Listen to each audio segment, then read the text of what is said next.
Saudi আরবের জেদ্দায় পা রাখার কিছুক্ষণের মধ্যেই আসে পাহালগামের মর্মান্তিক খবর। একদল অস্ত্রধারীর হামলায় নিহত হন বেশ কয়েকজন পর্যটক। এ খবরে বদলে যায় পুরো কূটনৈতিক সফরের ছক।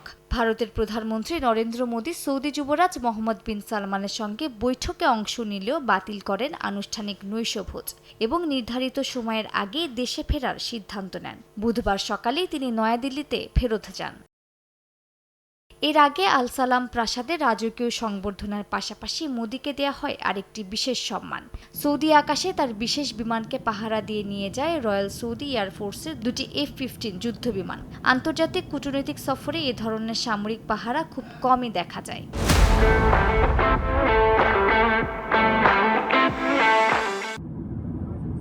সৌদি যুবরাজের সঙ্গে উষ্ণ করমর্দন এবং আলিঙ্গনের ছবি ছড়িয়ে পড়ে আন্তর্জাতিক সংবাদ মাধ্যমে। তবে রাজকীয় অভ্যর্থনার পরে মোদি জানান, ভারতে ঘটে যাওয়া বর্বরোচিত হামলার প্রেক্ষিতে তার মনোযোগ এখন দেশেই। দুই নেতার মধ্যে বৈঠকে সন্ত্রাসবাদের নিন্দা করেন উভয় পক্ষ এবং সৌদি যুবরাজ নিহতদের প্রতি গভীর শোক প্রকাশ করেন। সংক্ষিপ্ত সময়ের মধ্যে বৈঠকে উঠে আসে গুরুত্বপূর্ণ বিভিন্ন দিক।